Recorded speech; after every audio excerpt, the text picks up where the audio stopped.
quand la tristesse arrive, je sais tu es là, toujours près de moi. Bon mercredi, bienvenue dans votre émission de la Victoire de l'amour. J'espère que vous allez bien ce matin. Comme on le fait à tous les mercredis, on rejoint quelqu'un que j'apprécie beaucoup, et vous aussi d'ailleurs, le bon docteur Gaétan Brouillard.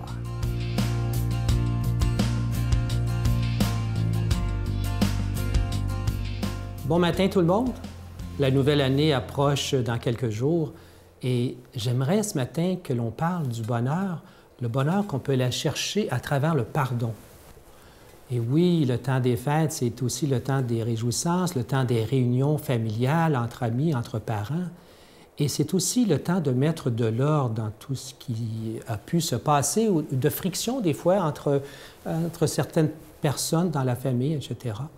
Donc, ce temps de préparation pour la nouvelle année, ce sera vraiment l'occasion de remettre les pendules à l'heure par rapport à ça. Et tout ce qui peut traîner en termes de colère, de frustration, d'indécision des fois que vous avez pu avoir avec certaines personnes, je pense qu'il est temps de remettre tout ça dans ce que j'appelle le pardon. Sinon, ce n'est pas le temps qui va effacer ces cicatrices. On dit souvent le temps arrange les choses, mais ultimement, tout ce qui n'a pas été réglé traîne à quelque part dans nos cellules. Et ce serait important de passer à cette étape que j'appelle le pardon. Sinon, les frustrations ou les colères sont un peu comme un boulet que vous allez traîner tout au cours de l'année encore à venir. Et on se demande des fois pourquoi on est fatigué, pourquoi on a des maux de tête, des maux de dos. On n'a plus cette énergie ou cette joie de vivre, finalement. Et une bonne raison, c'est que nous traînons justement toutes ces frustrations au cours de l'année. Donc, faire un pardon avec ceux avec qui on a justement créé des tensions. Et peut-être le pardon à soi-même aussi. Trop souvent, on ne réussit pas à s'aimer véritablement de la bonne façon. Donc, se pardonner que parfois, on n'est pas tout à fait parfait, ni les uns ni les autres. Et ce pardon me fait penser aussi à une histoire du prêtre Anthony Di Mello, qui est un bon jésuite, qui a écrit plusieurs livres et qui était conférencier et prédicateur, qui me disait, il y avait deux personnes à un moment donné qui étaient pris dans un camp de concentration, qui avaient passé des années là-bas. Ils avaient échappé de justesse au champ, à la possibilité même de passer en crémation. Et finalement, ils se sont retrouvés après des années.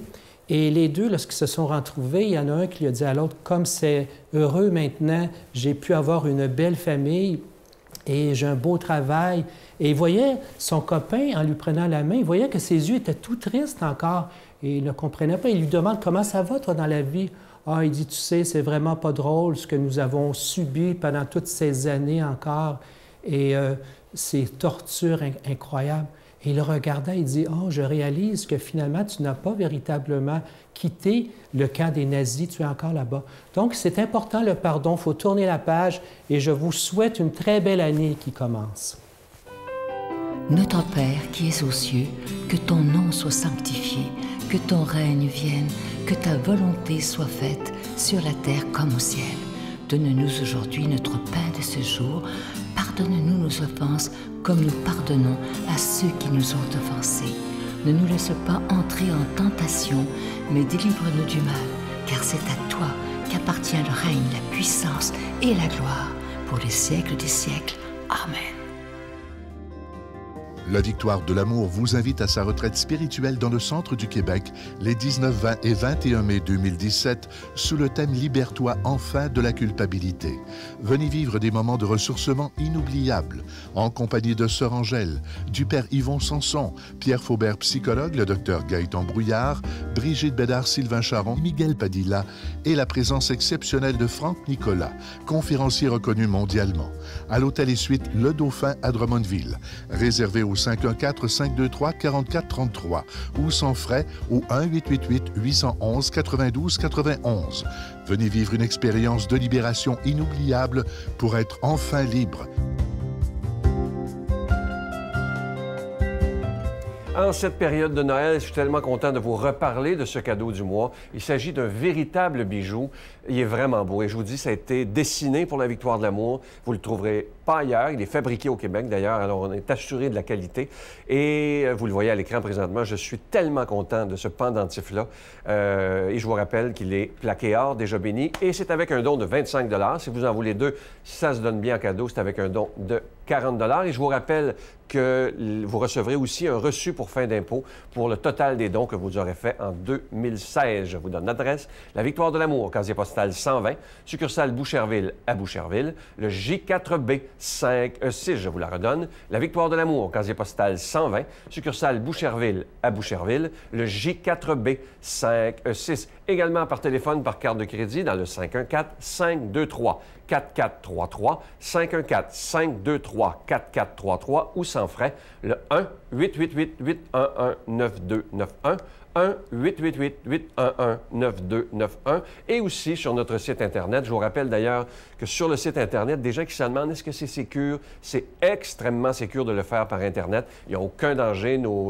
Tout notre système informatique est sécurisé, alors il n'y a aucun danger. Il y a beaucoup de monde d'ailleurs qui le font par Internet. Alors je vous donne l'adresse, c'est le www.lavictoiredelamour.org. Alors, je vous rappelle ce magnifique cadeau du mois. Il s'agit d'un véritable bijou et c'est le pendentif de la Vierge Marie, vous le voyez à l'écran, plaqué or et déjà béni. Je vous rappelle aussi que vous recevrez un reçu pour fin d'impôt. Merci de votre don spécial en cette période de Noël, mais aussi merci de votre prière.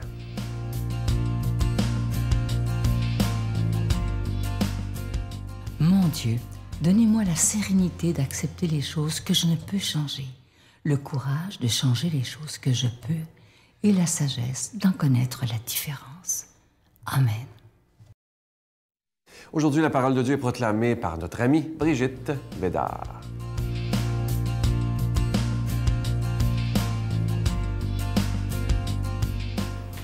Bonjour tout le monde. Aujourd'hui, vraiment un évangile difficile. Après les belles festivités de Noël, on doit se réjouir, le Sauveur est né, on chante gloire à Dieu, et puis là arrive le drame. Après leur départ, voici que l'ange du Seigneur apparaît en songe à Joseph et lui dit « Lève-toi, prends l'enfant et sa mère, et fuis en Égypte. Reste là-bas jusqu'à ce que je t'avertisse, car Hérode va rechercher l'enfant pour le faire périr. » Joseph se leva dans la nuit, il prit l'enfant et sa mère et se retira en Égypte, où il resta jusqu'à la mort d'Hérode, pour que soit accomplie la parole du Seigneur prononcée par le prophète. « D'Égypte, j'ai appelé mon enfant. » Alors Hérode, voyant que les mages s'étaient moqués de lui, entra dans une violente fureur. Il envoya tuer tous les enfants jusqu'à l'âge de 2 ans à Bethléem et dans toute la région, d'après la date qu'il s'était fait préciser par les mages. Alors fut accomplie la parole prononcée par le prophète Jérémie. Un cri s'élève dans Rama, pleurs et longues plaintes. C'est Rachel qui pleure ses enfants et ne veut pas être consolée, car ils ne sont plus. Acclamons la parole de Dieu. Louange à toi, Seigneur Jésus. Quelle histoire dramatique. Puis souvent, c'est souvent ce qui arrive dans notre vie spirituelle personnelle, quand va arriver une grande grâce dans notre vie, quand va arriver une conversion dans notre vie, dans un domaine ou un autre, avant ou après, va arriver des rudes combats. Le malin qui va s'acharner pour nous faire changer d'idée, pour nous faire désespérer, pour nous faire haïr Dieu, pour nous faire nous haïr nous-mêmes, pour nous mettre le doute dans notre esprit, dans notre cœur. Il va tout faire s'acharner pour vraiment nous faire renoncer à Dieu, à notre foi et à Jésus-Christ. Puis c'est drôle comment cette histoire-là se répète dans la Bible. Là, c'est comme la 3e fois dans la Bible. La première histoire, c'est Abraham. Bien, ça, c'est dans la littérature ancienne juive, où Abraham, on va essayer de le faire, qui est le père de la nation. Abraham, c'est le père de la nation. On va essayer de le faire périr, lui aussi.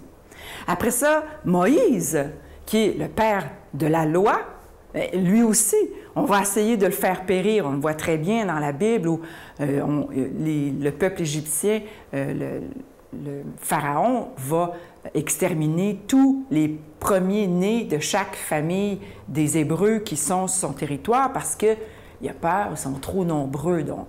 Mais Moïse va sauver des eaux, il va être sauvé justement. Et on connaît le reste de l'histoire. Et puis là arrive Jésus, lui aussi, le Messie, le sauveur de toute l'humanité. Eh bien, on va essayer lui aussi de le faire périr, encore par une autorité politique. Donc, on va essayer de le faire périr par jalousie, par peur, parce qu'Hérode, c'est ça sa peur. Il a peur que le Messie prenne sa place. Hein? Donc, il va rentrer dans une violente fureur. C'est pas rien. Mais Jésus va être sauvé grâce à un songe et grâce à son père Joseph, son père adoptif, qui est si docile à l'Esprit Saint, qui se fait avertir, lui, par les anges. C'est pas merveilleux? On aimerait ça, que ça nous arrive, nous autres aussi, que le Seigneur vienne nous avertir quand va arriver de grands dangers. Mais cette histoire-là, c'est vraiment ce qui raconte la vie spirituelle de chaque personne. On aurait toutes les raisons de pleurer pour ces jeunes petits-enfants qui meurent. Et puis, n'oubliez pas qu'on les appelle les saints innocents. Ils sont saints. Ils sont canonisés. C'est ça que ça veut dire. C'est les saints innocents, ça veut dire qu'ils sont canonisés, ça veut dire qu'ils sont au ciel. Ça veut dire qu'ils ont été offerts pour sauver toute l'humanité. Et ça, c'est une raison de nous réjouir, malgré tout, que la vie, dans toute la misère du monde, toute la misère qui nous entoure, la guerre, les 50 millions de jeunes enfants déportés actuellement, mais dans tout ça, la victoire de la vie va surgir.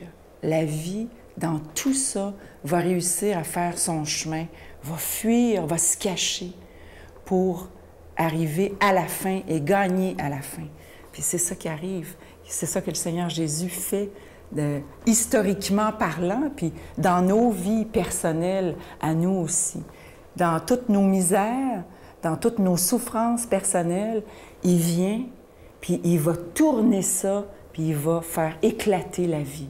Je lui demande de faire éclater notre vie en abondance au nom du Père, du Fils et du Saint-Esprit. Amen.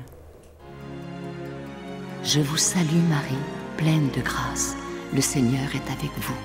Vous êtes bénie entre toutes les femmes, et Jésus, le fruit de vos entrailles, est béni. Sainte Marie, Mère de Dieu, priez pour nous pauvres pécheurs, maintenant et à l'heure de notre mort. Amen.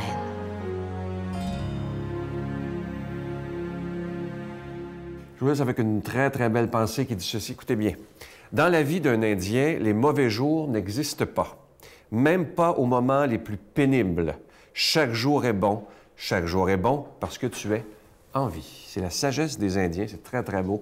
Et ça nous permet de se rappeler d'avoir de la gratitude le matin en se levant en disant « Merci Seigneur pour cette vie que tu me prêtes encore une journée. » Il y a tellement de gens qui ne réalisent pas ce beau miracle tous les matins qu'on a de pouvoir se réveiller et aller travailler, aller à l'école, être en santé. Alors, simplement dire merci. À demain.